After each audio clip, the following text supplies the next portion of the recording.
Now we need to talk about something that we've been using in our dictionary, which are strings. Look at our code, and you'll see we have text like tesseract, 4D hypercube, most basic 4D shape, and Charles Howard Hinton, 1904.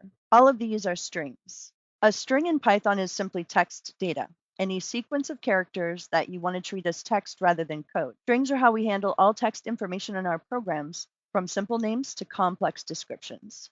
Notice how we create strings using quotation marks. You can use either single quotes or double quotes. Python treats them the same.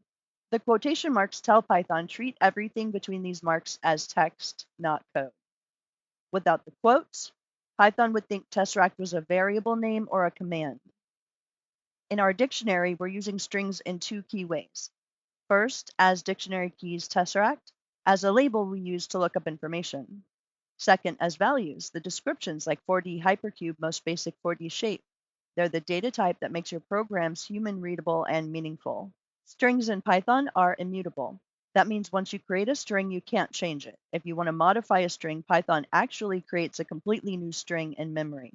For example, if you have a string like hello and you want to make it hello world, Python doesn't add world to the existing string. Instead, it creates an entirely new string, hello world, and updates your variable to point to this new string. This immutability might seem limiting, but it's a feature that makes Python safer and more predictable. You never have to worry about accidentally changing a string that other parts of your program might be using. Python also provides dozens of built-in methods specifically for working with strings.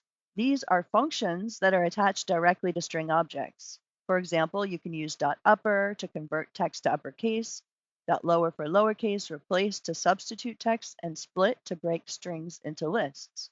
So strings and their methods provide you professional level text manipulation capabilities right out of the box.